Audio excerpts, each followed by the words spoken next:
各位网友，大家好，今天是2021年5月25号，星期二，欢迎大家参加王健每日观察直播1的节目。我们今天有3个主题，第一个，武汉实验室再次成为焦点，武汉病毒实验室再次成为焦点。第二个是中国不接美国国防部长的电话，什么意思啊？第三个是欧盟准备对白俄罗斯关闭领空啊。那么这3个都是我们持续发生的一个新闻。先说武汉病毒实验室的问题啊。那么《华尔街日报》在5月25号，这个援引美国情报的来源的报告说，这个武汉病毒研究所3名研究员在2019年的11月到医院寻求治疗。那么这个举动呢，比这个中国官方披露这个武汉肺炎疫情传播的时间早了1个月啊。这个新闻报道影响很大，影响有多大呢？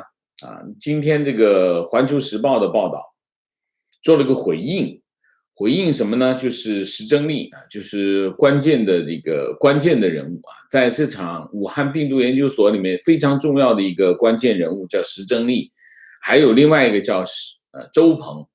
周鹏在这个网站 Biorix 的提交了一篇论文，这篇论文最新提交的一篇论文，这篇论文的题目叫什么？叫利用蝙蝠ACE2 受体的新系蝙蝠 SARS 相关冠状病毒的鉴定提交了一份这个报告这个报告我等一下就详细的讲这报告的内容就今天为什么会关注这个议题的核心的问题是什么？就是《华尔街日报》的这篇报道，把武汉病毒研究所放到了一个非常关键的位置上，然后世界卫生大会也召开。那么这期间这份报告其实是川普执政期间美国情报部门的一份报告。那么这份报告说，武汉病毒研究所的3名研究员2019年的11月出现了很严重的病症，然后去医院治疗。那么报告包含受影响的人数他们患病的时间，以及他们在医院就诊的细节。那么这份报告呢，再次让大家关注这个武汉肺炎病毒是不是来自实验室泄露那么目前还不清楚他们到底有没有住院那么症状是什么？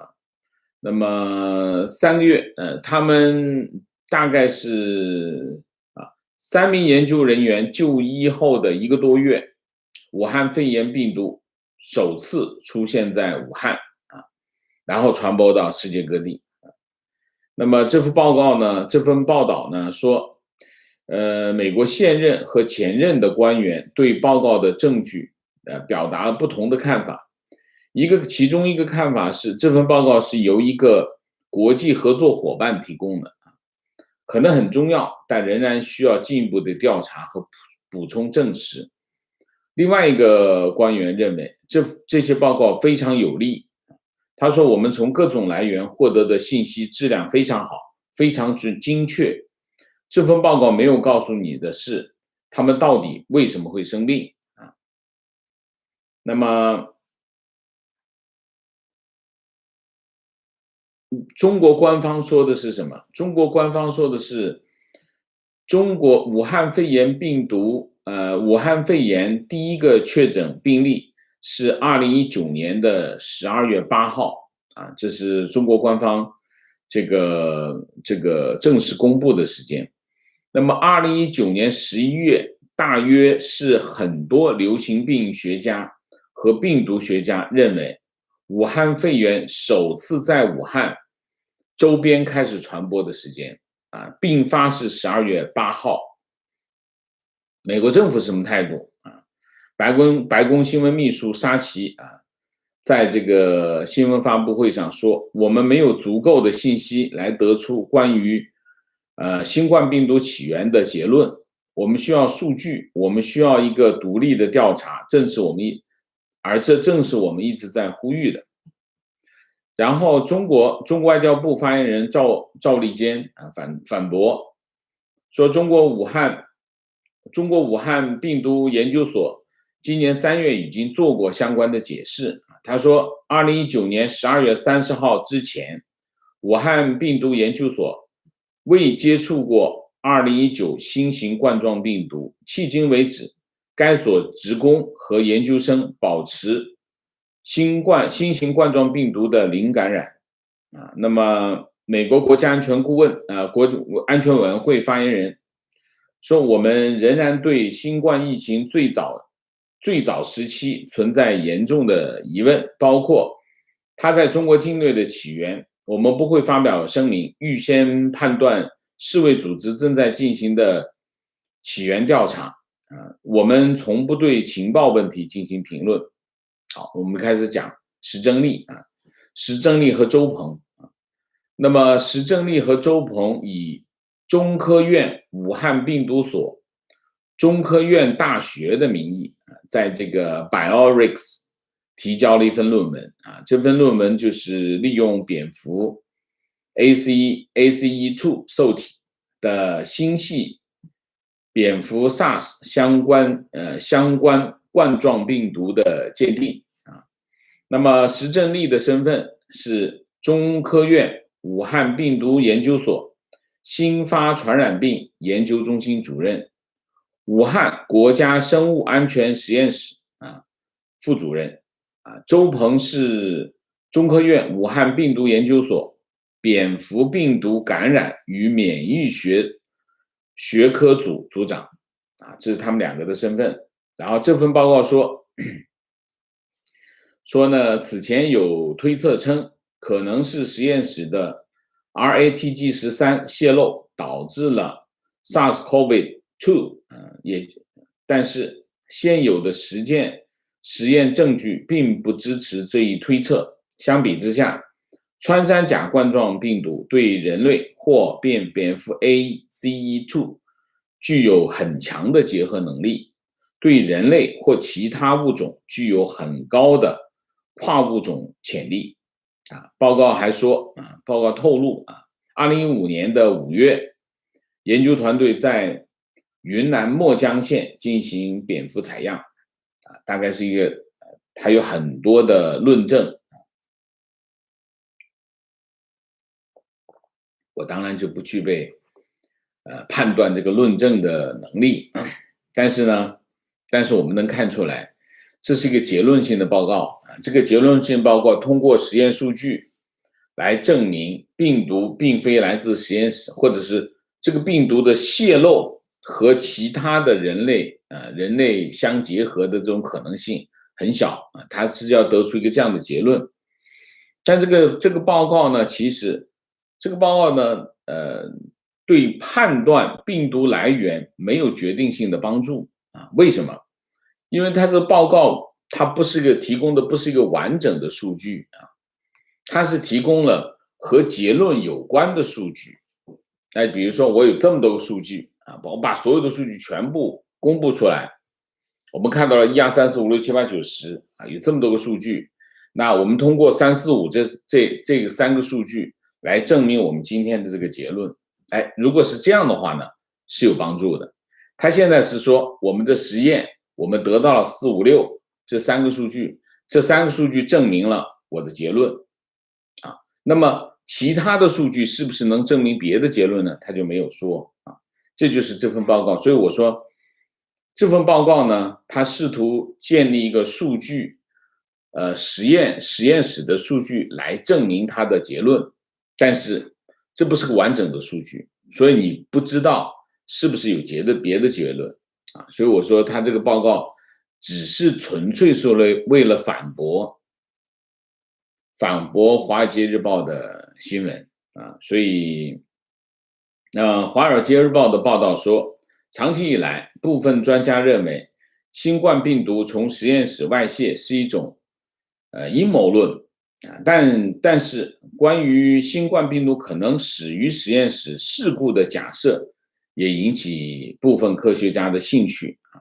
那当然，中国不透明，所以他们没有证据证明到底是还是不是。那么支持实验室假设的人说，被新冠病毒感染的蝙蝠可能被带到武汉病毒研究所的实验室，以便研究人员能够研究潜在的疫苗，但是这些蝙蝠逃跑了，跑掉了啊。那么，所以这是一个理论啊，这是一个理论。那么，川普政府在四位调查组到达武汉开展调查的时候，发布了一份国务院概况文件。在这个文件当中，他这么说：“他说，美国政府有理由相信，2019年秋季，在新冠病毒的第一个确诊病例出现之前，武汉病毒研究所内的几名研究人员生病了。”其症状与感染新冠病毒和普通季节性疾病一致，但这份文件就没有说到底有多少人感染啊。中国也拒绝向世卫调查小组，就是我们说的世卫组去武汉的那个世卫调查这个溯源调查组提供原始数据啊。那么，调查小组的调查人员说，这可能使得了解疫情从何而起的过程变得复杂。这是所有的一切啊，基本上新闻就差不多啊。那么最重要的是，这个世界卫生大会啊，5月24号开幕。那么当然，武汉肺炎病毒的起源再次会成为焦点，而这个《华尔街日报》的这篇报道当然引起了很大的影响，影响非常大，因为在这个时候。那么这份报道呢，其实是证实了2020年初啊，那么我们在这个中国疫情爆发期间的一个专题啊，这个专题就是用证据链来证明武汉肺炎病毒来自于武汉病毒研究所啊，但其中有一个环节。什么环节呢？就是在疫情爆发之前，武汉病毒所有人生病住院啊。那么现在就是这个《华尔街日报》的这篇报道提供了这个环节的很多的细节啊，当然也提供了更多的信息来源啊，从而证实了这个环节是真实的啊。这是第一个啊，这第一个。第二个，我们相信这个。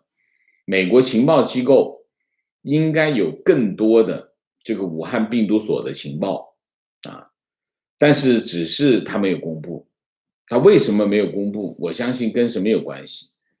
跟政治条件有关系。就是说，他们应该还认为现在公布这些情报的条件还不成熟，所以他就放一些无关痛痒。其实老实讲，《华尔街日报》这篇报道呢，就没有太多的新东西。他报道的所有的内容，在去年年初中国疫情爆发期间全部都报道过，全部都报。所以他那篇新闻出来以后，我们没有跟进的原因就是我们之前的专题里面全部都说过啊，这是第一个。第二个，为什么今天我们要讲这条新闻？原因是实证力出来了。实证力出来说明什么？实证力提供的这份报告并不能够直接反驳这个《华尔街日报》的这篇报道。为什么？因为他只是拿了他能够证明他论点的数据来证明这一点，他不是公布他所有的数据。如果你公布所有的数据，那大家来评判的话，这个可以。你只公布和你论点有关的数据，那并不能够证明这一点，只是说明什么？说明你在反驳。那么实证力出来反驳，说明什么？说明这件事情在痛点上啊，在痛点上啊。所以到目前为止，围绕着武汉病毒研究所的，其实从去年到现在，没有新的材料出现，就是没有新的证据。也没有新的材料出现啊。那么没有超出去年中国疫情爆发期间围绕着武汉病毒研究所展开的各种调查展开的各种说明，包括武汉病毒所的内部的管理的混乱，包括武汉病毒所他们把他们的实验用的这些动物卖掉得的钱等等。其实武汉病毒研究所的这个情况相当恶劣，为什么会大部分都支持武汉病毒研究所泄露这个说法？因为武汉病毒研究所虽然是一个4级安全的标准的，基本上是最高安全标准的实验室，这是法国人帮助建的一个实验室啊。但是在疫情爆发之后，武汉病毒研究所内部管理混乱的情况慢慢的就出来了。你想一下，武汉肺炎病毒是个高传染的病毒，非常是烈性的传染度啊。那它这种管理程度，你想连这个动物实验室的动物都可以拿去卖，你想想什么情况？所以当时针对武汉病毒研究所的一系列的报道，到目前为止，现在陆陆续续还在说的一些说法，没有超过当时的范围啊。这是第四。那其实武汉这个世卫组织去武汉的溯源调查组那段时间得到的一些信息非常有价值，全是新的啊。那些数据其实如果沿着当时的这些线索往下追的话，会有一些突破。所以呢，我还是坚持认为，世卫组织应该成为武汉肺炎病毒溯源的主体啊。这是第4点。第5点，经常有人问这个疫情追责为什么现在还没有开始？我认为有2点啊。第一点，武汉肺炎疫情追责要满足2个条件。第一个条件，疫情全面控制，然后世界各国的经济社会基本上开始恢复了，这是第一个条件。第二个条件，美国和西方国家在对华政策上达成统一战线啊。只有这2个条件满足之后，武汉肺炎疫情追责才能提到议事日程。如果这2个条件没有满足，这件事情都没有办法提到议事日程。而且如果要追责，武汉病毒研究所就是关键的一个点啊。好吧，那我关于这件事情我们就讲到这里啊。今天有很多五毛啊。好，我们来讲第2个主题，中国为什么不接美国国防部长的电话？什么意思啊？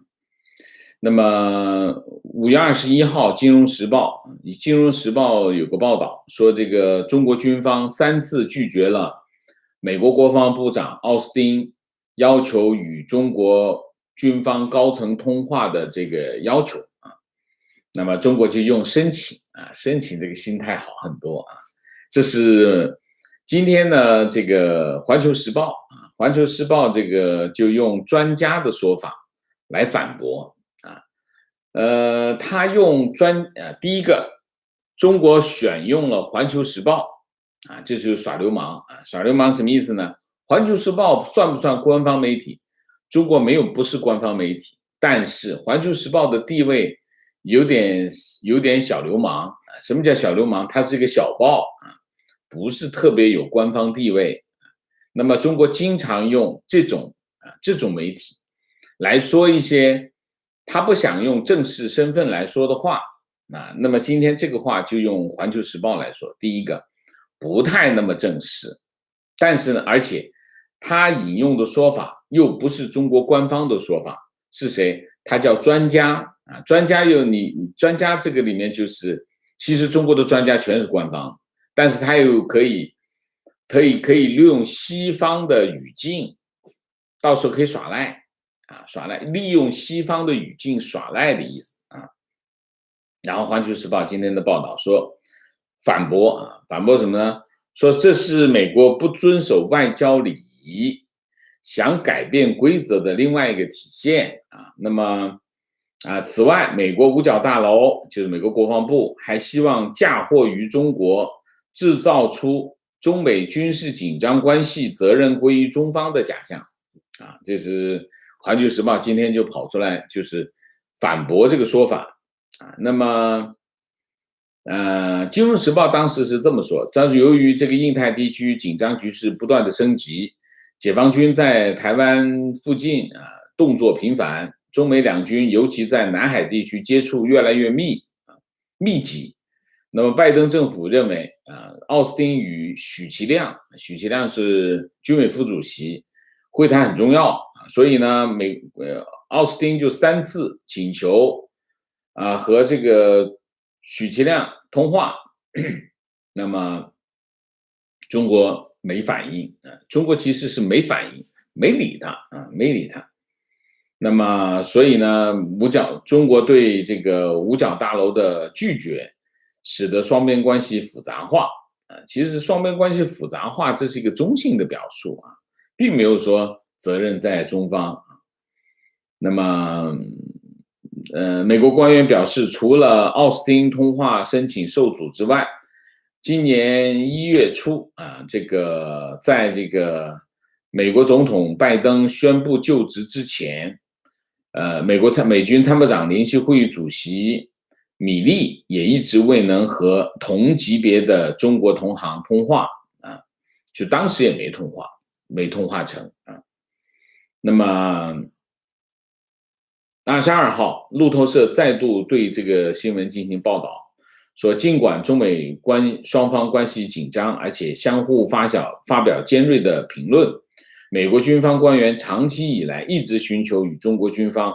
保持沟通管道顺畅，以便能够化解潜在突发状况或者处理意外事件那么美国官员说，我们当然想进行对话，我们只是想确定在适当的层级对话这就是路透社和金融时报的报道那么环球时报就讲了，他说奥斯汀的通话对象都是国防部长，为什么美国要打破外交礼仪，对中国提出过分要求目的何在？然后这个几位军事专家对环球时报表示，这是美国想改变规则的另外一个体现那么外交对话历来是对等的，军事外交也是如此。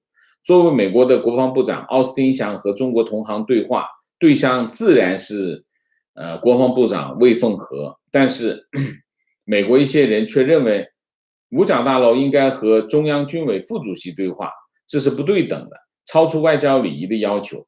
五角大楼不能也没有资格有过高奢望和要求然后就是说美国想把这个把什么祸栽赃到中国头上然后出来一个正式的人了中国外交学院教授李海东说这个五角大楼通过媒体释放消息，说和中国军方高层对话要求被拒，制造出中美军事紧张关系责任归于中方的舆论效果非常阴险，这个贼喊捉贼基本上就是一个这样的环球时报就是基本上是这样就是意思就是你这要求太高了，你这个级别只能跟这个级别对话，超出这个级别的对话那就不对这个奢望过高要求奢望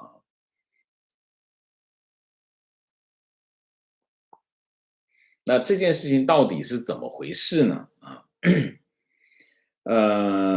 白宫国安会印太事务协调官坎贝尔其实在5月4号在参加《金融时报》的一个场合就提到，他是这么说，他说，虽然美中之间设置了热线，但中国常常不予理会。他说，我们确实有热线，但中国不太爱用，有几次我们打热线电话过去，空响了好几个小时，没有人接。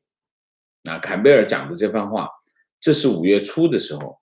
那么到了5月21号，这个新闻才跑出来。其实在这新闻跑出来之前，坎贝尔已经说过了，坎贝尔的这个身份是协调员，基本上美国的亚洲政策他负责。那么中美之间有2条热线，一条热线是国防部，2个国防部之间的热线，另外一个热线就是外交部有2条热线。那么显然中国不接电话，当然讲的就是这个热线电话。那么为什么不接电话？但中国现在出来讲说这个不接电话是你要求你应该跟国防部长通话，不应该要求跟许其亮通话。如果要讲对等，完全对等的话，那中美贸易谈判，美国是贸易代表和财政部长，中国是副总理，对吗？你这对等吗？不对等啊！你应该派谁来？你应该派这个商务部长来才对等。你现在派的副总理也不对等，所以对等是障碍吧？对等不是障碍。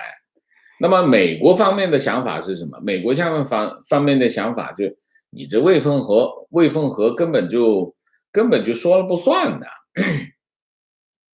中国的国防部跟美国的国防部不一样，双方的角色不一样。你虽然叫国防部，但是你根本没有权利的，还是这个副主席有权利。所以他要跟他通话，其实你可以用这个反驳，但这肯定不是真的这肯定不是真的。你看中美贸易谈判就不对的，中国自己派副总理来，对吗？当然你自己派来，我高半个高一级，当然可以，但是你为什么要高一级？你高一级不就不对等了？所以在这个问题上，不对等可以成为理由，但肯定不是原因这是第一个。第二个，那不接电话，为什么不接电话？不接电话就是美国打电话去，说明什么？说明美国需要跟中国沟通，或者是美国需要跟中国讲话，讲给你听我想讲的话。这有点像什么呢？这有点像3月份的中美阿拉斯加的战略对话。为什么？为什么突然美国愿意跟中国进行战略对话？原因是什么？原因是美国要跟中国讲话，告诉他我的立场，这是政治需要。那么美国也想知道中国有一些在某些问题上的中国的立场，同时翻过来也是。当然中国的想法跟美国不一样，中国的想法是做美国的工作不仅仅是要告诉你我的立场，所以双方有不同的期待那么美国在一个这样的双方关系的状态之下，美国给中国打电话，肯定是美国要找中国说话，向中国表达一件事情或者表达一个政策，而这个时候是美国的需要。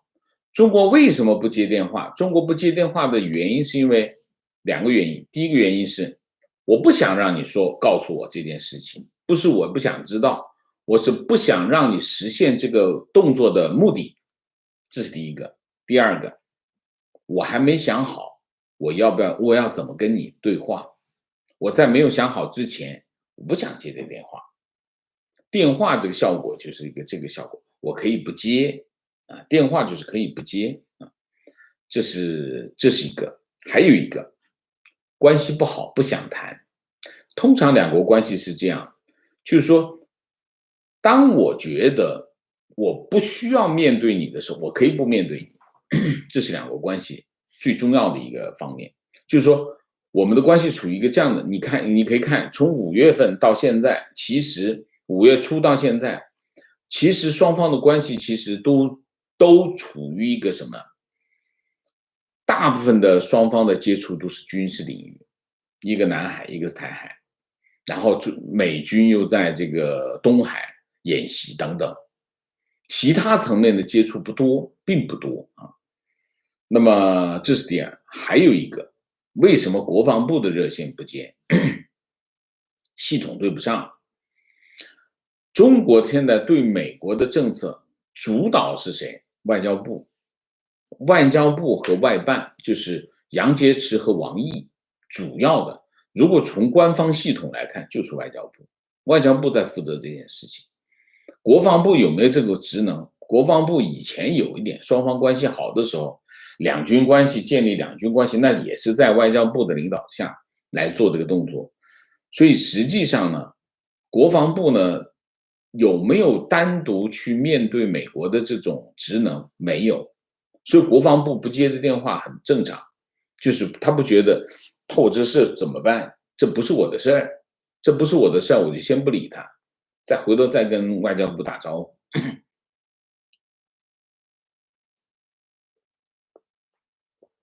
这是第二个，他为什么不接电话？第三个背景，那中美关系发展到今天，其实你可以看到，第一个3月份，中美这个第一次接触啊，就是拜登政府跟中国第一次接触，中国方面是大失所望啊，大失所望。就是说，中美关系现状是什么？中美关系现状是2层皮，第一层皮就是外交往来，就正常的外交部跟美国国务院之间的外交往来，基本上慢慢在恢复常态，原来的一些很决绝的做法，慢慢在调整啊，恢复常态，在恢复。但是双边关系继续恶化，双边关系继续化，对立情况更加激烈，这就是现在的中美关系啊。这是第二，第三，拜登政府联合盟友的这个策略在逐步奏效，一步步安排，一步步奏效。美国做欧盟的工作，欧盟也开始慢慢自己调整，慢慢的，美国跟欧盟走得越来越近了。我讲的是对华政策。那美国在日本跟美国之间的关系，日本跟韩国的关系，基本上工作都做完了。那基本上你可以看到，美国和盟友的这个协调立场的工作已经一步一步的完成。那么对中国来说，他在面对美国的这一步一步的步步紧逼啊，拜登政府的做法是有点像当年蒋介石对付红军的办法，就什么呢？我不直接上去跟你拼刺刀，我怎么办？我先修公式，这边修一条公式，这边修一条公式，这边修一条公式，修好了是吧？我再往前挖，再修一条公式，再修一条公式。拜登政府的策略基本上是这种策略，有点像当年蒋介石对付红军的策略，就不断的挖公式往前推。那这个打法呢，跟川普政府不一样。川普政府直接上去，今天甩把刀过去，明天再甩把刀过去，后天再拿个手枪再打一枪，各种打法就是短兵相接，直接短兵相接。但是呢，打的都是轻武器，没上重武器啊，都是轻武器，就是动静很大啊。我今天又打了一枪，明天又打了一枪，但是没上炮，没上导弹啊，大概就是这样。那中国的情况现在是什么？中国的情况是，第一个，中美关系对中国非常重要，有多重要？整个的中国的对外关系是建立在中美关系的基础上。那么中国的对外关系的主体是中美关系，中美关系现在一个这样的状况，那你看的比较清楚的有2点。第一点，中国没有一套新的对美政策的方案，就是说，从川普政府中美关系翻脸到拜登政府现在，你可以看到中国的应对都是反应式的，就是说中国做的所有的对美国的动作，针对中美关系的动作，都是反应式的。而不是他建立了一套，中美关系翻了是吧？好，那我就建立一套新的战略来针对翻了的中美关系。没有，到目前为止，中国没有针对当初的川普政府，包括现在的拜登政府有针对性的对策方案，没有，这第一个。第二个，现在的中美关系的主体，那原来很清晰啊，原来很清晰，前面是外交部，后面是中共中央外办，其实就是杨洁篪。杨洁篪一直是中美关系的这个掌舵人，他基本上是个掌舵的角色。但是你可以看到啊，现在的情况是，杨洁篪越来越多的走到了前台，啊，直接谈、直接参与的这件事情当中去。你看这阿拉斯加会谈就他自己出来，那反而你可以看王毅外交部以王毅为核心的外交部，他在做这个工作当中反而变得是一个辅助的角色，他不是个主体。这个反映了什么？所以你看，中国的对美政策，它就有点散，它的政策执行的主体发生了一些变化，就是杨洁篪更多的跑到前台去。那当它这个主体发生变化的，这个政策也模糊的不清楚、不清晰了。所以现在的情况就是，不接电话，其实能反映什么？能反映现在中国对美政策的一个，就是这种某种程度上的混乱啊，某种程度上的混乱，拿不定主意，算了，我先不听吧，就是这个，就基本上我们通过这个电话能够看出这些。这是第二个主题，第三个主题我们要快一点了啊。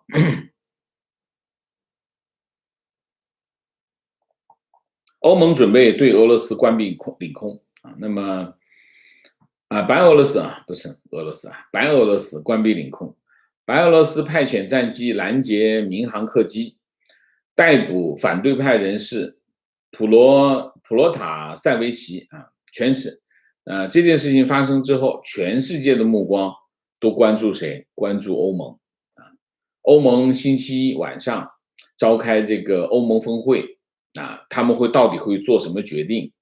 而且这个普罗塔塞维奇呢，已经被关押在这个明斯克的监狱啊。那么，周一晚上，经过2个多小时的讨论之后，欧盟峰会一致同意对白俄罗斯采取新的制裁啊，主要是经济制裁。欧盟峰会要求欧盟所有的航空公司绕开白俄罗斯领空。欧盟同时呼吁禁止白俄罗斯航空公司进入欧盟领空和机场，就是向白俄罗斯关闭领空。那么英国和这个乌克兰已经决定向白俄罗斯关闭领空。那么根据这个欧盟的空中管理当局说，欧洲每周大约有2000架民航客机会经过白俄罗斯领空，而白俄罗斯航空每天有20多架班机飞过欧盟的领空。那么现在的情况是，法国航空、荷兰航空、芬兰航空，还有就是汉莎航空、北欧航空、波罗的海航空、新加坡航空都做出同样的决定，就是他们的航线会绕开白俄罗斯啊。那么大体就是这样。那么欧盟委员会主席冯德莱恩啊表示，欧盟将会冻结30亿欧元投资白俄罗斯的计划。那么，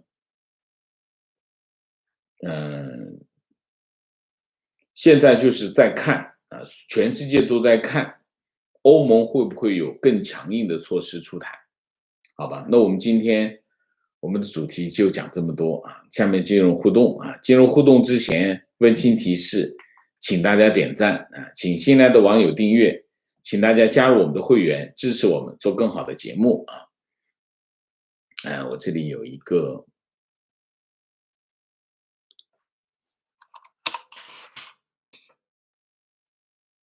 少了2个字 ，OK。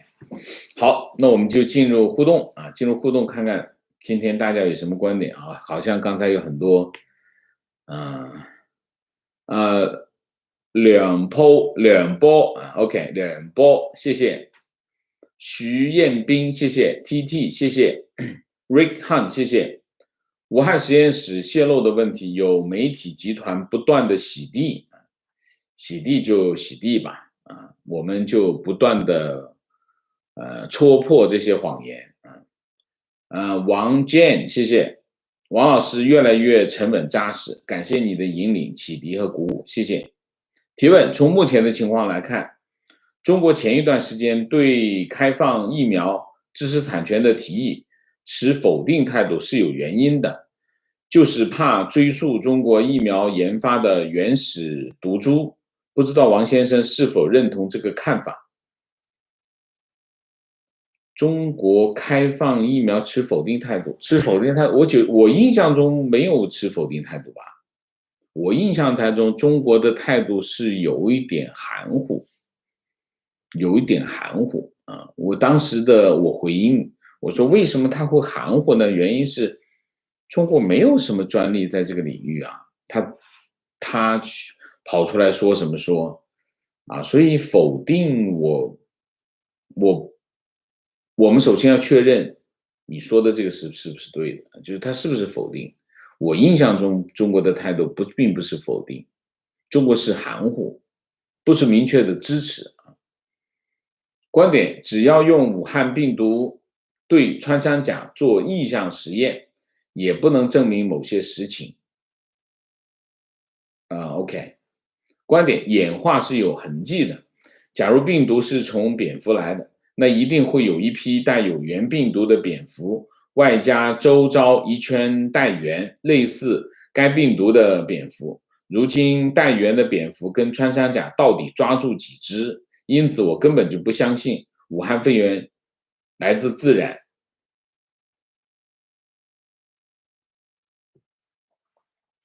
武汉肺炎病毒不是来自自然这件事情早就有结论啊，早就有结论，就是在武汉肺炎爆发，武汉肺炎疫情在中国爆发的时候，这件事情就已经有人在讨论这个问题，就是它为什么不是来自自然，其实是有一系列的证据啊，就是病毒学家已经有结论了，所以这个我觉得不必再讨论。武汉肺炎病毒的这个肯定不是来自自然界，这个是没有疑问的。现在讲的是什么？现在讲的是，石正丽他们的说法是，石正丽的说法并不能够证明他的理论，他只是拿了一些能够证明他的理论的证据放在一起，说他的结论就是根据这个来的。但是这并不是事实的全部啊。观点：中共的习惯，大街骂人，小巷道歉，中美实力悬殊，过几天这件事情会过去，但是祸害无穷。中国战略判断严重失真。中国战略判断一个基本的战略判断是什么？东升西降，这是习近平自己讲。东升嘛，中国是不是在升呢？中国是在升啊，过去20年中国一直在升，这个没有疑问。但是中国在2018年已经开始出现了拐头，中国经济开始出现了逆转啊，就是高峰开始往下走，中国的人口也开始在2018年往下走，所以东升到什么地步呢？升到现在开始出现了拐点，这是第一个。西降我就没看见西降，西怎么降啊？没看见西降啊，所以战略误判是肯定的啊。观点：武汉肺炎疫情追责可能还要加上一个条件，就是追责的国家与中国在生产和贸易方面的脱钩达到某种相当程度，国安民生不会受追责之后的断链影响。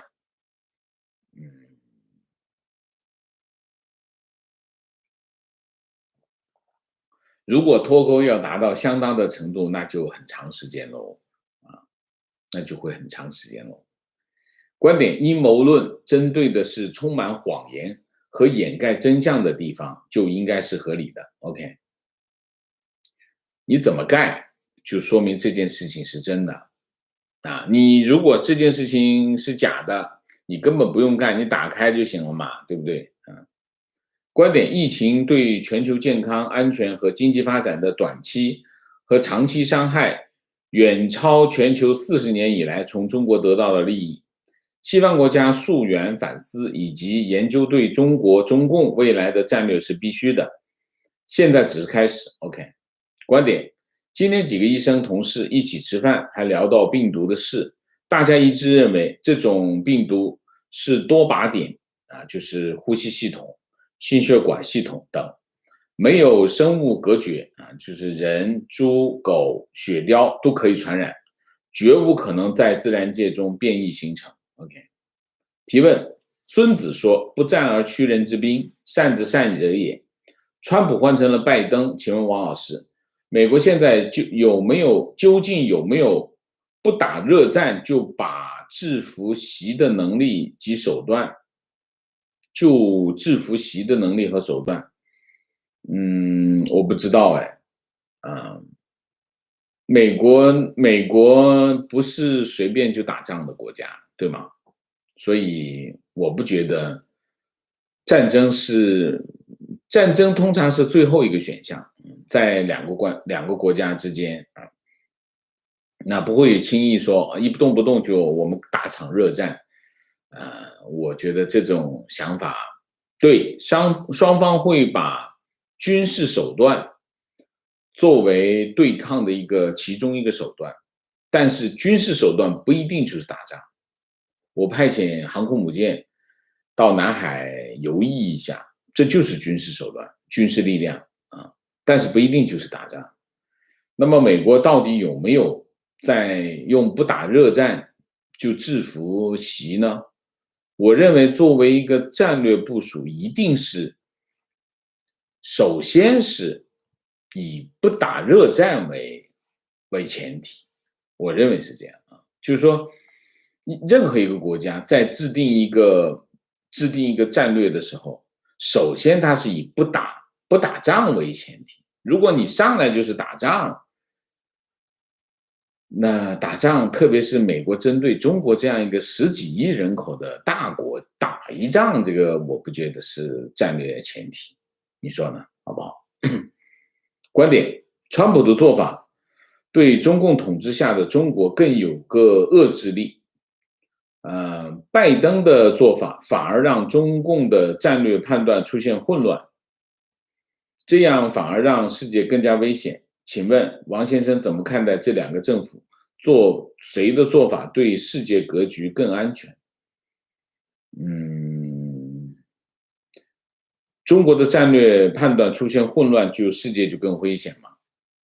那如果你是说一定要帮助中国把这个战略判断搞清楚了，世界就安全了吗？这个不 make sense 吧？你说呢？这是第一个。第二个，你就是想说拜登的战略让世界更危险嘛，对不对？你的目的达到了，我帮你传达出来了，好吧？至于说哪一个，你自己去看吧，好不好？关提问：白宫简报，拜登总统将于2021年6月16号在瑞士日内瓦会见普京总统。在我们寻求恢复美俄关系的可预测性和稳定之际，领导人将讨论一系列紧迫的问题。如果会面达到预期，是不是代表拜登的合围中共的攻略完成？哪有那么简单？你看一下现在韩国的反应，没那么简单。所有的战略部署都要一步一步的实现，不可能见一个面战略部署就完成了，那就不是战略部署，那只是一场短兵相接的战斗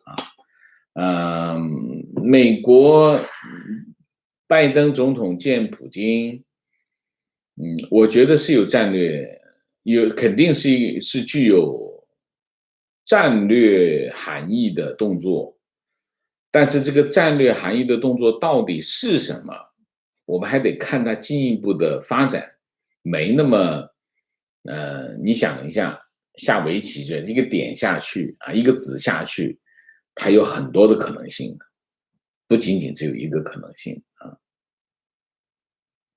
提问：疫情初期，中共第一个反应就是加强实验室管理，防止病毒泄露。中共如此高度严密的监控系统，为什么至今没有找到0号病人？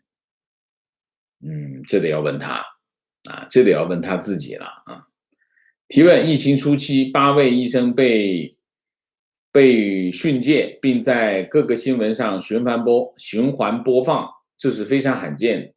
中印冲突，解放军牺牲人数公布时，质疑的人立刻封号，部分人员甚至通缉，给人一种他们早就知道这件事情会有问题，并且知道严重性，想要立刻封锁的那种感觉。但有的事情，如49中，就可以发酵起来，似乎没有猛压。想问王老师，谈一下官方的公关行动，我们是否可以通过官方的行动来判断其对事情的掌握情况？还是有2点，我觉得，这个网友非常有心啊，就对这个事情观察得很细致。2点，第一点，中共是一个强干弱枝的系统啊，主干非常粗壮，末枝很弱啊。它为了维持什么？为了维持中央集权，所以尽量的把资源集中在中央，所以强干弱枝。强干弱枝的后果是什么？强干弱枝的后果就是末端很弱，所以他们的很多的反应都是连滚带爬。就是最厉害的人都在中央，在越离权力中心越远的地方，资源越少，资源越少就意味着什么？人越差，资源越差。所以呢，你可以看到很多的事情，很多的，你比如说49中啊，49中很多人认为那是中共故意让它发酵一下，不是的。我不这么认为，这就是强干弱枝的通常的反应，就是有些事情呢，他不可能关注到那么多，他会漏掉的，因为事情强干弱枝的模式是什么？就是他得一层一层上报，一层层上报，报上去，报上去，报上去。他是弱枝嘛，你授权最少的就是末端。那末端授权很少，他就不能做回应，不能做回应呢，得让上级做回应。上级有的时候担心做错决定，那就再往上报。所以呢，你可以看到很多事情它反应比较慢，反应比较慢就是强干弱枝的反应。所以呢，它有的时候很快速的就封锁了。你比如说武汉病毒研究所，武汉病毒研究所为什么敏感？它本身就是个敏感的机构。IP4 还不敏感，非常敏感，所以它很快上来捂住，马上就捂住，因为它很敏感，它离权力中心就很近。那49中离权力中心那么远，所以很长时间它才会反应过来，就是这样子。所以我们不能够凭什么呢？不能够凭中国官方的反应的速度来判断中国官方的意图。因为越远的地方，它反应需要更长的时间，啊，那么当然你说像中印冲突这件事情，那这中国官方反应会非常快，为什么？因为中心它已经开始关注这件事情，它反应就会非常的快，所以我们还是要尽量的按照什么？按照他的回应的最终决定来判断他的意图。很多人就觉得，哎呀，这件事情还让他在网上待这么久。肯定有意图，还是那句话，我们不要高估他的实力。其实中共办起事情来都是连滚带爬、屁滚尿流的，啊，就是这样的水平，他就是这样的水平，没别的啊，没有的。我们不能够把中共的系统想的非常的严密，其实不是的。你要了解，你到里面去看你就知道，其实那个系统很烂啊，中共背后的系统很烂，只是他的意图很坚决，所以很多事情他要做的很绝。他通常的是什么？本来只需要六分的力度就能解决的问题，正常情况啊，按照6分的力度，它能解决问题，他通常都会上8到9，甚至直接全力拍下去。为什么？第一个，向领导表态；第二个，他怕漏掉，他怕漏了，所以就这个水平，他们就是这个水平，中共就是这个水平，不要高估他们的实力。观点，习实际上是做薄熙来重庆模式，这套做法就是在自己内部的阻力也非常大，而且能够成功的可能性非常非常小。剩下的一地鸡毛不知道什么时候如何清理，那个党已经不可能再出现胡耀邦和赵紫阳这样的人物了。胡耀邦和赵紫阳是什么人物？不就是中共总书记吗？他也没把中共怎么样啊，把中共怎么样了？外界对胡耀邦、赵紫阳，拔得很高哈，就是特别是胡耀邦跟赵紫阳的旧部们，在海外的旧部们，经常去捧胡耀邦、赵紫阳，他们也是中共的总书记啊，你想一下，中共做的那些事情，他不签字谁能做啊？你说说，你说是不是啊？提问，请问王老师，打国产疫苗是否可以理解为，若疫苗有效有好处，若疫苗无效没坏处，所以不妨去打？是的，我还是觉得，前2天也是有人问我要不要打，打一定要打，为什么？保护自己，保护家人。但是打了以后，你还是要谨慎，还是要保护，还是要保持社交距离，尽量戴口罩啊。这个我觉得还是要注意，尽量尽量的不要去人多的地方，那种扎堆旅游啊，扎堆的这些东西尽量少去做。为什么？还是没有实现群体免疫啊，没有实现群体免疫，这个病毒就在某个地方待着，条件一成熟，它就跑出来。而且你要知道，中国的情况是什么？中国的情况直接把你封家里啊！提问：现有的疫苗是否对武汉病毒的变异，特别是印度病毒的变异，有保护能力？请问王先生是否有这方面的信息？不要问我，自己查资料去好吗？因为我老实讲了，我真没办法判断。我们每天关于这件事情的有无数种说法，我不管，我就打疫苗就对了啊。其他的怎么说，我就听正式公告 ，CDC 怎么讲，我们就听他的就好，其他的我就不管了啊。为什么？我判断不了，真的是这样啊。情况，台湾正在面临全面的疫苗压力，2个情况，一是上海复星开始放话。有 BNT 疫苗可以售台，目前蓝营人士开始打，要求民进党政府去想办法争取上海复星疫苗跟开放中国疫苗。2是趁美国疫苗未抵达，统派开始放话，民进党全面跪舔美国，但美国1剂疫苗都不给台湾，也没有办法让台湾进入世卫，批评 DPP 倾向美国的政策，把台湾往沟里带。目前台湾有点急。急什么？我不知道他急什么。像国民党这样的应该泡沫化的政党，就让他跳一下嘛，不用急。为什么？台湾的整个的疫苗台湾整个的疫情控制系统，到目前来看，我认为是最好的啊。就是说这么多国家和地区，香港也很好，也很厉害。所以又有经验，又行之有效，怕什么？晚来2天就晚来2天，啊，这个我不觉得有什么问题。提问，请问王老师觉得台湾获得疫苗困难的主要原因是什么？主要的原因就是时间啊，所有的事情都需要时间呐。你想一下，疫苗是什么？疫苗都是需要生产、需要配送、需要时间做的一个动作。你不是说我今天要，明天就能拿到，不是的，没那么简单。所以，所有的一切都是时间呀。最容易得到的是什么？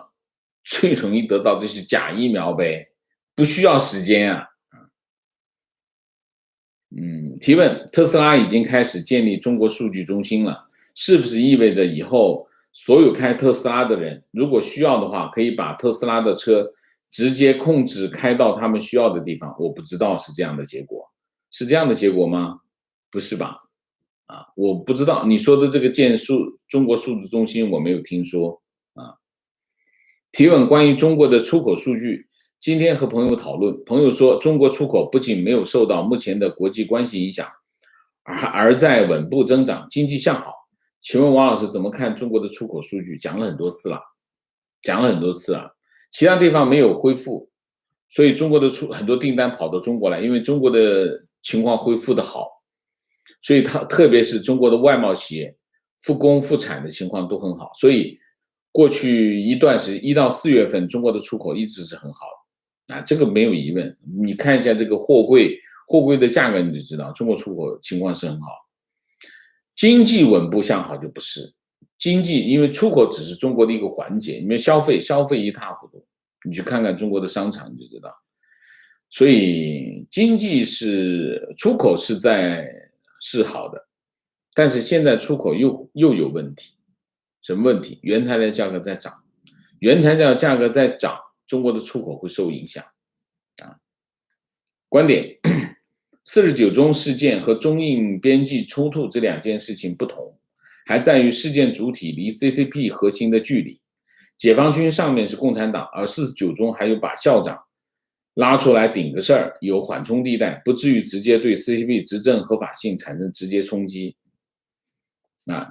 观点：王先生你好，关注你的频道已经1年多的时间了，每期节目几乎都听，你对每件事物的看法和独特的分析让我获益匪浅，也让我的三观发生了变化。希望王先生的频道越办越好，谢谢谢谢。情况：国产疫苗除第一款灭活疫苗不叫灭毒疫苗，灭活疫苗可以打，加个保护层，而灭活疫苗大概率对变种病毒无效，而且少数接种后会有免疫依赖增强效应。灭毒疫苗跟灭活疫苗是吗？好吧，我不知道你怎么灭毒疫苗。好，明谢。Y Oli，谢谢。好，我们今天的节目就到这里，感谢大家的参与，我们下个节目再见。再见之前，请大家点赞，请新来的网友订阅，请大家加入我们的会员，支持我们做更好的节目，做更好的自己。谢谢大家，谢谢。